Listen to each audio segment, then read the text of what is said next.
Sri Sachidananda Sadguru Sainath Maharaj Ki Jai. Ramana Maharshi, His Life, Chapter 9 at Skandashramam. A visitor asked, I am a man with a family. Is it possible for those in a family to get release? And if so, how? Maharshi. Now, what is family? Whose family is it? If the answers to these questions are found, the other questions solve themselves. Tell me, are you in the family or is the family in you? Who are you? Sri Ramana spent the years 1916 to 1922 with his mother Alagammal and the small community at Skandashramam. It was during this period that he was joined by a number of those disciples who were to remain with him permanently. These included Vishwanatha Swami, Ramaswamy Pillai, and Kunju Swami. His younger brother Nagasundaram also joined the ashram. When Alagammal died in 1922, she was buried at the foot of the hill.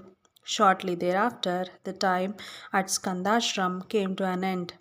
As the Maharshi and his followers moved to settle down at her burial site, and Ramanashram, where Sri Ramana was to remain until his death, came into being. The mother is reunited with her son. It was not until 1913, 15 years after her first visit, that Alagammal finally saw her son again. She came to see him on her way back from a pilgrimage to Benares, bringing with her Mangalam, the wife of her youngest son Nagasundaram. But both were allowed to stay at Virupaksha cave for one night, which was the first time that any woman had spent the night there. Alagammal prayed to her son for his blessings for Mangalam, in particular that her wish for a son would be fulfilled. Then both women returned to Manamadurai. Shortly afterwards, Mangalam became pregnant and gave birth to a son who, in gratitude to Ramana, was named T.N. Venkatraman, also to be known as Venkatu. T.N. Venkatraman was now the only direct descendant of Sundaram Iyer's family. After the death of his father Nagasundaram Chinnaswamy, he became the ashram president in 1953. In 1914, Alagammal made a second pilgrimage. On the way back, she again went to see Ramana. During her visit, she became seriously ill with a high fever that lasted several weeks. The symptoms pointed to typhus. When her state became critical, Ramana wrote a passionate prayer to Arunachala pleading for her recovery. This prayer is the only one in which he begged Arunachala to heal someone and to intervene in someone's fate. The last strophe runs as follows: Arunachala, that chasest away illusion, Maya. Arunachala, that chasest away illusion, Maya, why delayest thou to dispel my mother's delirium? Besides thee, is there anyone who with maternal solicitude can protect the suppliant soul and ward off the strokes of destiny? From the mother's recovery, taken from For the Mother's Recovery in Collected Works, page 149. Alagambal subsequently recovered and later returned home. As a result of several deaths in her family and the difficult circumstances of her life, Alagambal finally felt that she should spend the remaining years of life with her second son. Nagaswamy, her eldest son, had died in 1900. Soon after her visit to Ramana, her brother-in-law Niliyappa Iyer had died, and then also her daughter-in-law Mangalam. That house in Tiruchili has been sold to cover debts. Niliyappa Iyer had left the family in difficult circumstances. In early 1916, Alagammal set off for Tiruvannamalai. As she did not know whether she would be allowed to stay with Ramana in the Virupaksha cave, she moved in with Echammal, who each day brought a meal up to the cave. But after some time, she felt the urgent need to stay with her son. The community, however, did not want to see any change in the established ashram routine. Without consulting Ramana, they declared with one voice that under no circumstances should women be allowed to live in the cave. Although the other women argued that the mother should be permitted to do so as she was now too old to climb the hill each day, they remained unmoved. When Sri Ramana came to hear about the matter, he at first kept silent. Alangambal stood there unhappy and despairing and wanted to go when Ramana, deeply moved, took her hand and said, Come, let us go. If not here, we can stay somewhere else. Come. Fearful that he may indeed go away, they all immediately changed their view and Alagammal moved into the ashram. Life at Skandashram. At the Virupaksha cave, there was often not enough water, or at times none at all. But further up the hill, there was a waterfall under which the members of community took their daily bath. Alagammal, however, was too old to climb up the spring. Ramana told Ramana told how he used to fetch the water for her bath from this spring in two kamandalam's. I used to bring water in both of them, carrying one in each hand. She used to sit down wearing a small cloth, and I used to pour the water over her head, just as we do abhishekam over an idol. This is how she used to have her bath. Someone used to wash her cloth and bring it back. That was all. If water was brought in those two kamandalams, all her requirements used to be met. From Nagamma Letters, page 381. Kandaswami, one of Sri Ramana's disciples, eventually found this all too tiresome. Also, because of the growing number of disciples, the Virupaksha cave was becoming crowded. He therefore decided to look for another place to stay where they could live more comfortably, and he thought that the best thing would be to settle down at the spring. Once Ramana had given his agreement, he started work, cleared away the undergrowth, cacti, and trees, removed the rocks, and started building the ashram. He also planted a garden with coconut trees. Ramana named the new ashram after him. Kanda in the Tamil name for Skanda, and so the new lodging was named Skandashram. It was one of the most enchanting places on the hill, with an impressive view of the Arunachaleshwar temple and the whole town. More and more people were coming to Sri Ramana. Swami Tapovan Maharaj reports about his visit. One day, I, a young brahmachari, at that time climbed to the cave, saw the maharshi there, and placing a bunch of bananas at his feet, bowed and sat before him. At the same moment, some monkeys jumped on the scene, scrambled for the fruits, and ran away with them. Maharshi looked lovingly into my face. That was all. He spoke, but silence. Not a word passed between us. A dynamic and divine silence prevailed. An hour passed by, all in silence. He rose for his bhiksha. I too rose from my seat, bowed again, and walked down the hill. The divine silence sank deeper and deeper into me at each step. From Swami Tapovan Maharaj, The Soul of Silence in the Mountain Path, 1986, page 135. Vishwanatha Swami, who became a lifelong disciple of Ramana, reported about his first visit to him.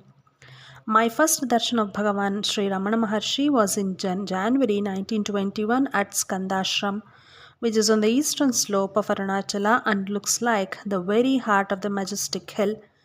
It is a beautiful, quiet spot with a few coconut and other trees and a perennial crystal clear spring. His look and smile had remarkable spiritual charm. When he spoke, the words seemed to come out of an abyss. One could see immaculate purity and non attachment in him and his movements. I sensed something very refined, lofty, and sacred about him. In his vicinity, the mind's distractions were overpowered by an austere and potent calmness, and the unique bliss of peace was directly experienced. This I would call Ramana Lahari, the blissful atmosphere of Ramana. In this ecstasy of grace, one loses one's sense of separate individuality, and there remains something grand, all pervading, all devouring. From Natarajan Timeless, page 173. The daily routine at Skandashram was subject to strict regulation. At 4 o'clock in the morning, Alagammal would rise and sing devotional songs while the other community members meditated.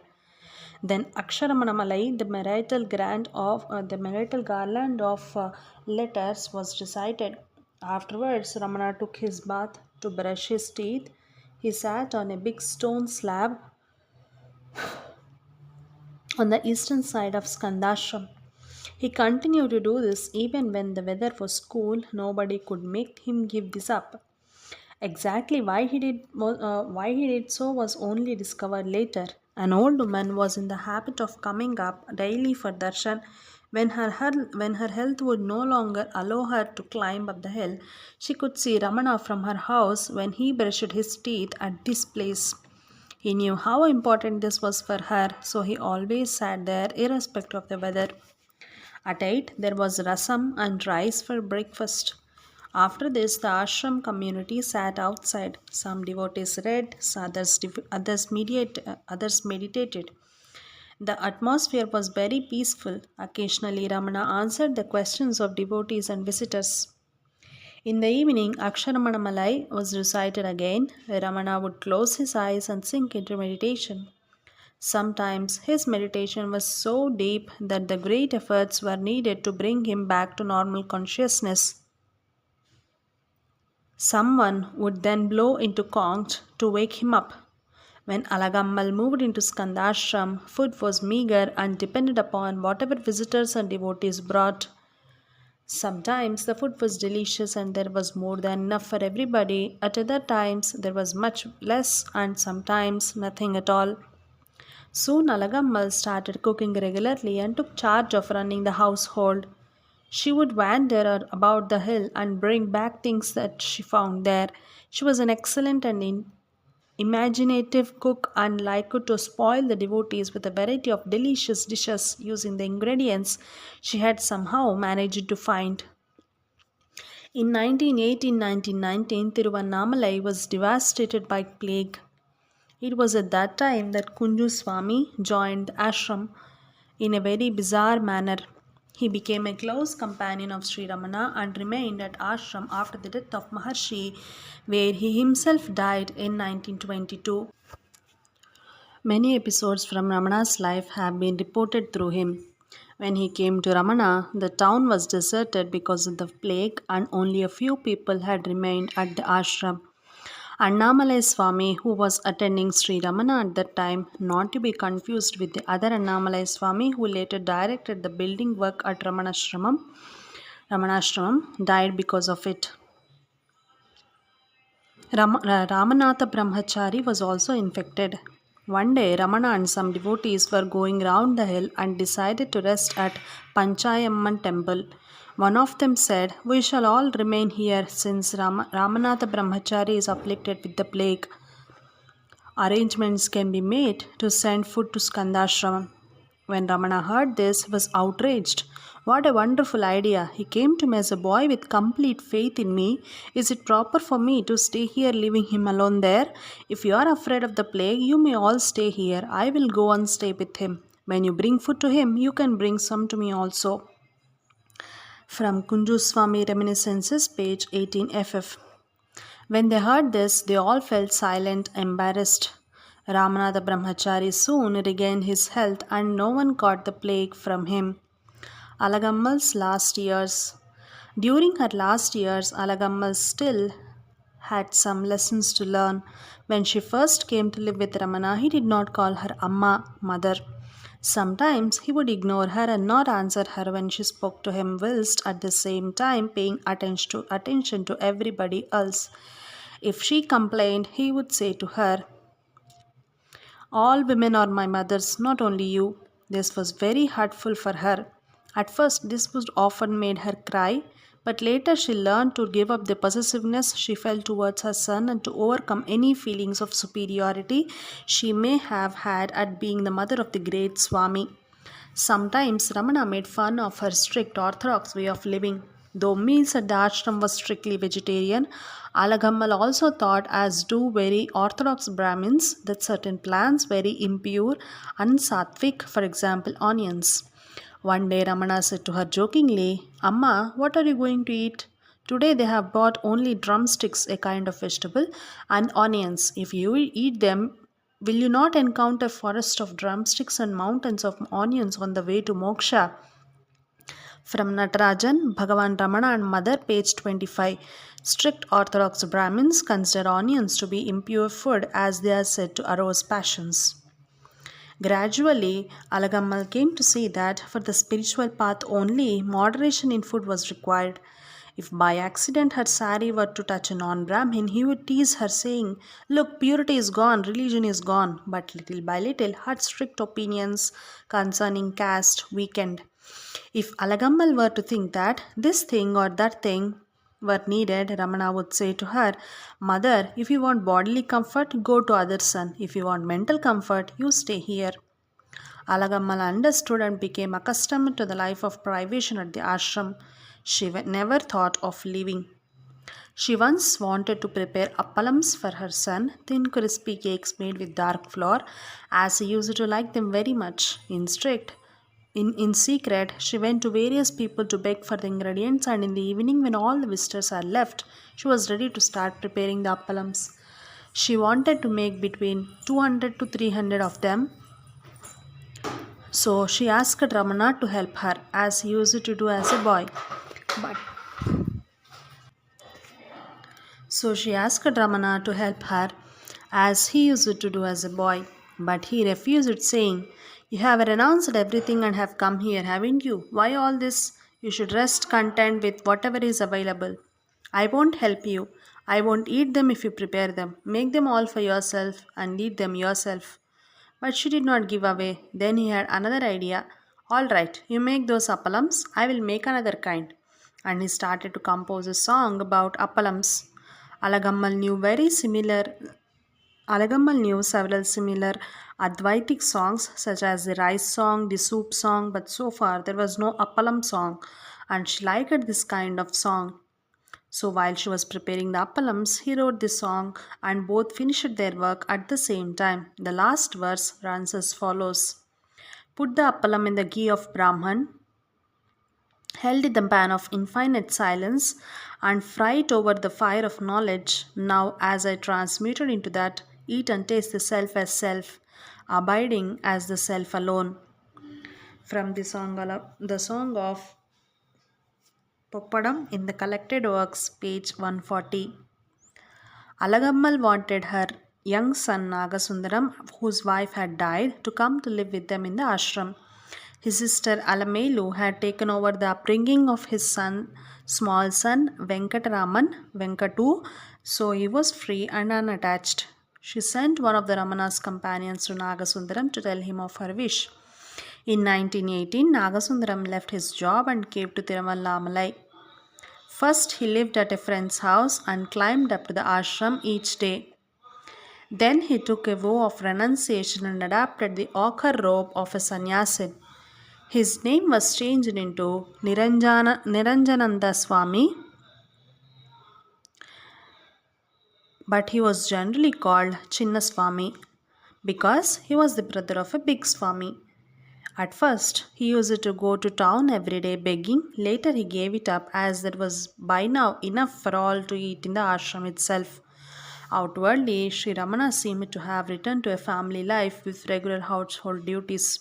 According to the common view, a householder is on a lower level than a sadhu who no longer cares about worldly affairs. Once Sheshadri Swami joked about this, saying to a man who wanted to visit the Maharshi, "Yes, go and see, there is a householder there. You will get sweet cakes there." Alagammal's only desire was to be with Ramana at the moment of her death. When her daughter Alamelu invited her to the ceremony to open her new house, she declined, fearing that she would be unable to return to her son if she became sick there. She said to Ramana, "Even if you were to throw away my dead body in these thorny bushes, I do not mind, but I must end this life in your arms." Since 1920, her health had been deteriorating. She was now unable to work very much and was forced to conserve her strength. Medication did not bring any improvement. During her sickness, Ramana spent a lot of time with her. He often spent the whole night seated at her bedside. When Alagammal felt that her end was nearing, she called both her sons to her side, placed Chinnaswami's hand in the hand of Ramana, and said to the latter one, "This boy does not know what is right and what is wrong. Don't let him go away from you. Keep a watchful eye on him. This is my last wish." Chinnaswami stayed his whole life with his older brother. In 1929, he took over the ashram management as Sarvadhikari. Ramana always kept an eye on him. and if there were any difficulties, he found a tactful solution. For his part, Chinnaswamy was totally dedicated to his brother and had the greatest veneration for him. On 19th May 1922, Alagammal's condition became critical. Kunju Swami reports after his morning walk, Sri Bhagavan went into mother's room and sat beside her. He ate his lunch there itself and was sitting beside her all the time. When he noticed her struggling for breath, he put his right hand on her chest. She became a little restful after a while. The time of mother's liberation was drawing near. Sri Bhagavan put one of his hands on her head and other on her chest and sat quietly. From Kunju Swami Reminiscences, page 62. The devotees had started to recite the Vedas, the Aksharamanammalai, and the name of Ram simultaneously in three groups to silence down their mind. To silence down her mind, at 8 p.m., Alagammal died. Ramana left his hands in this position on her chest and head until the last and also for a while after her death. Only then was he sure that she had attained liberation. He has done the same at Palaniswami's death. The faithful attended Palaniswami had continued living in the solitude of Virupaksha cave when Ramana moved to Skandashram. When Palaniswami became seriously ill, Maharshi visited him daily. At the hour of his death, he also laid his right hand on the right side of his chest and the place of the spiritual heart. See also chapter 18, and the left on his head. But with Palaniswami, he had pulled away his hands too soon, as he reported himself. In her case, it was a success. On a previous occasion, I did the same for Palaniswami when the end was approaching, but it was a failure. He opened his eyes and passed away. At the last moment, Palaniswami's mind and life force fled through the eyes instead of being absorbed in the heart center. When Sri Ramana came out of his mother's room, his face shone with happiness about her liberation. There was no grief because she had attained her goal. He said with relief, "Hereafter we can eat. Come on, there is no pollution." Death is seen to be a form of pollution and requires a purificatory rite for all those who present in the house of the dead person. But if the deceased has attained moksha, liberation, and is no longer subject to rebirth, there is also no pollution. His or her mortal remains are not allowed to be cremated but must be buried. In Hinduism, it is believed that the life breath and the life stream of such a saint remain in such a body for thousands of years. Also, his body requires no purification by fire. It is bathed, embalmed, and placed into the grave in a seated position with the legs crossed. Alagamma's face was shining and beaming like that of a yogi sunk in meditation. He himself described into these words: "After mother breathed her last, her body glowed with a divine resplendence.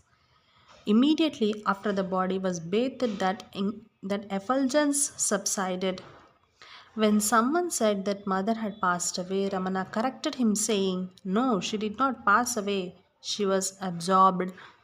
Mother's dead body was wrapped in new sari and decorated with flowers. Her forehead was signed with the holy ashes vibhuti.